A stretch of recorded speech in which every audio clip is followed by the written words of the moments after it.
people have to spend their money to buy the camera, and then you realize there's an issue. Most people send it back, or they wait till Blackmagic will fix it. That leaves this friction between the consumer and the manufacturer, where it's like, oh, can I buy the first batch or can I wait? This is the Blackmagic Production Cinema 4K.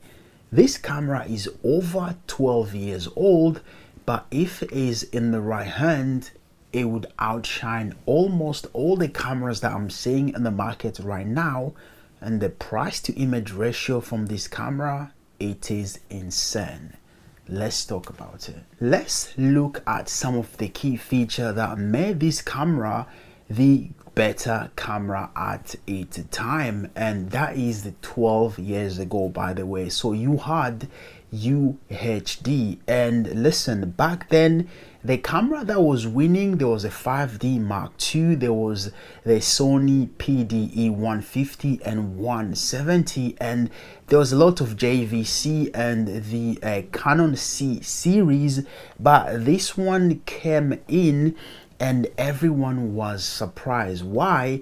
Because I feel like Blackmagic did something that Red promised it was going to do, but they never deliver. I don't know if you guys remember, when Red came out, everyone was about their cameras, and they said, we are going to provide or deliver a sub $5,000 camera to the indie community, and that never happened. But the people that was listening was a company from Australia called Blackmagic. And actually, when this camera came out, a lot of people was surprised, because at that time you had a camera that's doing cinema DNG RAW and ProRes, and you also had a 5-inch LCD touch screen. You had 6G SDI that outputs 1080p and UHD 10 bits. That was quite good, and I promise you, what really sold me to this camera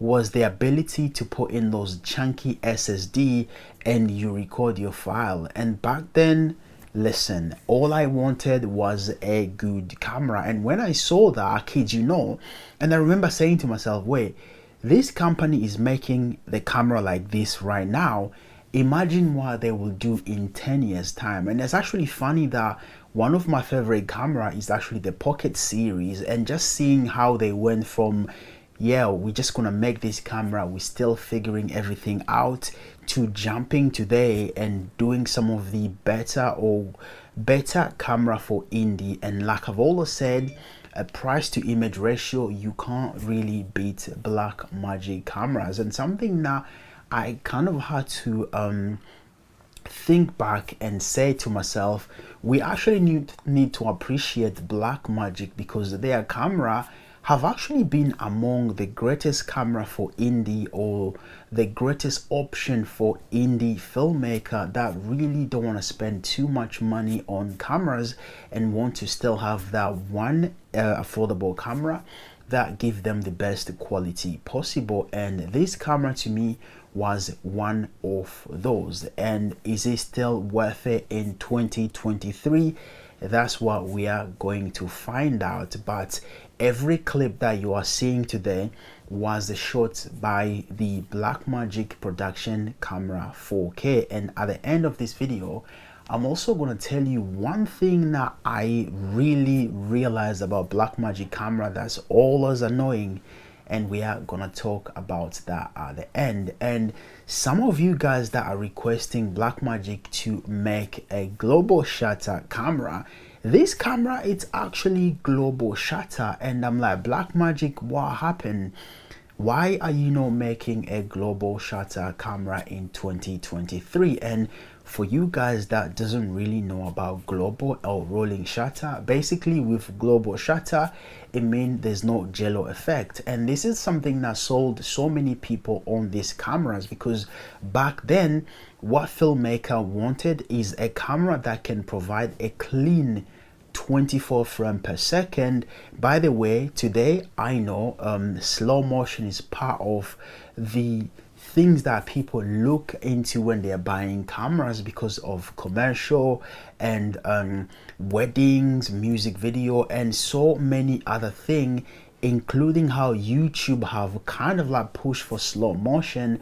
But this camera does up to 30, and that was enough, and we was actually able to use this and get the best project out of it. And one thing that I usually say with any camera, but again I'm gonna say that with this one, if you have a good DP, if you do have a good lighting, if you have a very good production design and a very good aim and planning behind everything that you are doing, listen, you can get the best results out of this camera. And if you compare the price right now, I have seen some amazing deals online about this camera that cost around £600, and I've seen some that goes for as well as £400, which is a bargain. And listen, one of the things that I did like about this camera was that as a filmmaker, you could either choose to have it in EF mount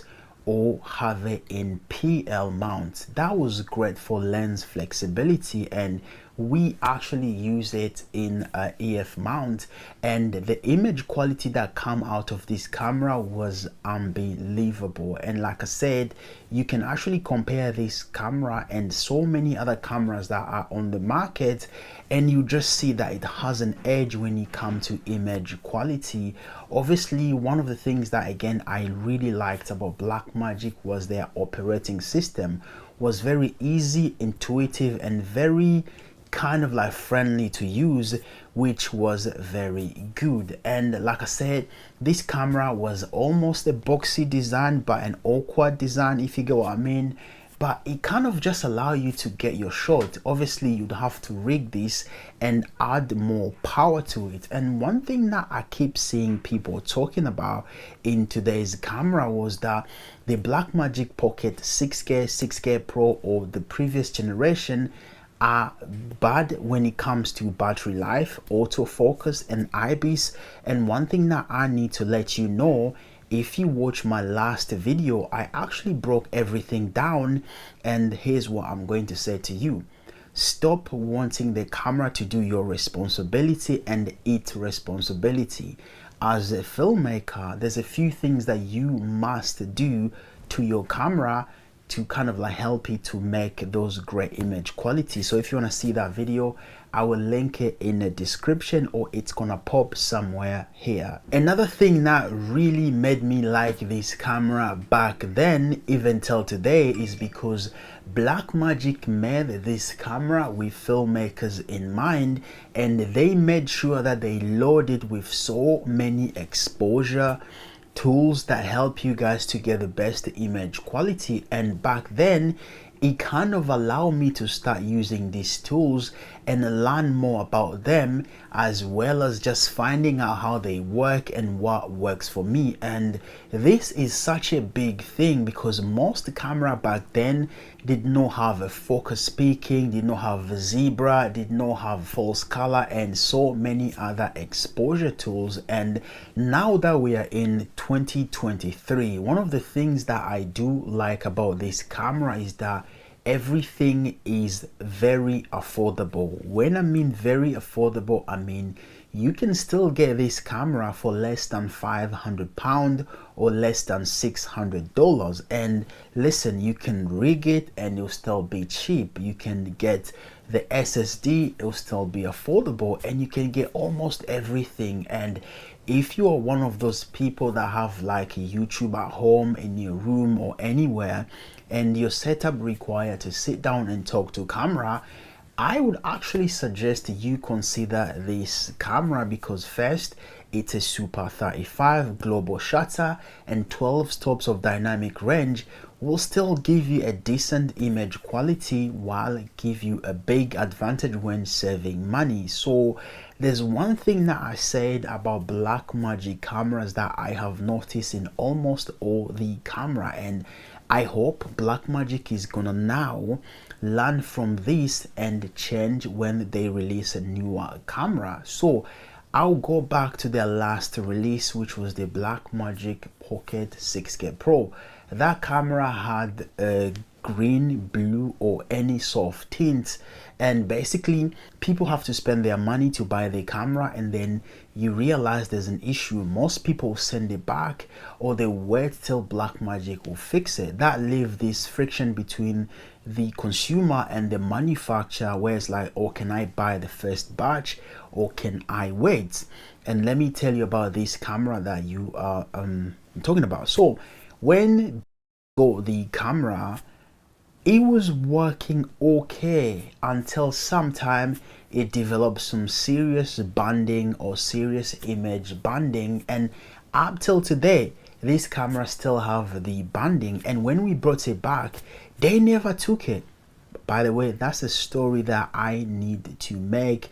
I need to find all the email trail with the company where we bought this from, and they never took the camera back for some reason. But again, so that meant we lost the money, but we kept the camera and we're still using it like that. But it was not the best thing to do back then, because the money spent on this camera was quite a lot. So if you could ask me, would you still consider this camera in 2023? And my answer would be, now that you've seen all the clips that I have put using this video and using your own research, what would you conclude? Select 23, take 1. Anti-socialism, in which is no liberty. To the fraternity of protestation. By the way, if you're new here, my name is Kashilembo, and on this channel we talk about filmmaking, cinematography, and anything that help you to improve your visual storytelling. And if that's something that you're into, make sure you hit like, subscribe, and turn on that notification bell icon so you don't miss when I post a video like this.